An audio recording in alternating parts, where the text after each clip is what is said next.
In Ottoman history, there were 36 sultans. One of them was blessed with the praise of the Prophet Muhammad, MEHMED the Conqueror, Fatih Sultan Mehmet.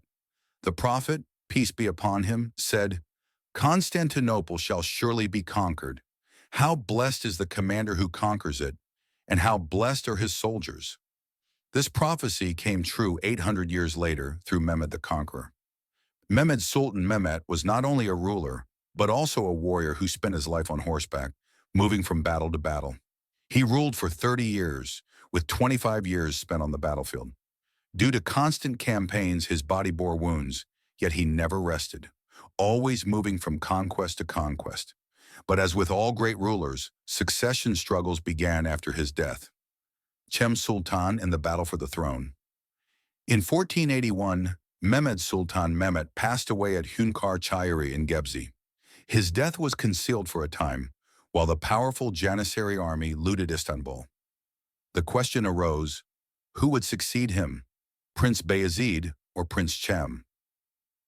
Grand Vizier Karamani. Mehmet Pasha sent a message to Cem Sultan. However, the news reached Bayezid first. Thus Bayezid ascended the throne, while Cem Sultan declared himself Sultan in Bursa, issuing coins and having prayers read in his name. He proposed a division of the empire.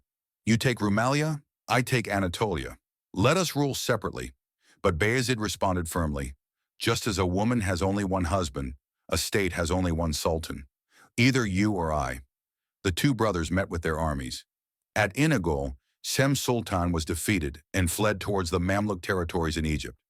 Exile, resistance, and sorrow. Cem Sultan spent some time in Cairo, focused on worship and pilgrimage. Yet he could not find peace. The blood of Mehmed the Conqueror ran through his veins.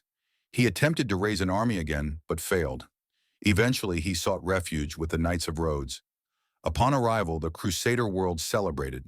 The Pope attempted to convert him to Christianity and use him against the Ottoman Empire. He promised Cem Sultan, "I will provide you with the greatest army ever seen. You can claim the Ottoman throne." Cem Sultan refused. "Even if you give me the world, I will not abandon my faith. I am Muslim." For 5 years, he lived in captivity in Europe. He never accepted the Pope's attempts to convert him. Finally, in 1495, at the age of 34, he was poisoned and died. The Christian descendants of Mehmed the Conqueror. The story does not end there. Cem Sultan's son, Prince Murat, remained in Rhodes. He fell in love with a Christian woman and, under her influence, converted to Christianity. His new name became Pierre. Mehmed the Conqueror's grandson became a prince under the Vatican. Pierre later moved to Malta, married, and had a son, Nicola. Years passed, but in 1522, when Sultan Suleiman the Magnificent conquered Rhodes, tragedy struck this lineage. Suleiman granted freedom to the people of the island, but one family was excluded, Pierre and his son Nicola. They were executed for betrayal.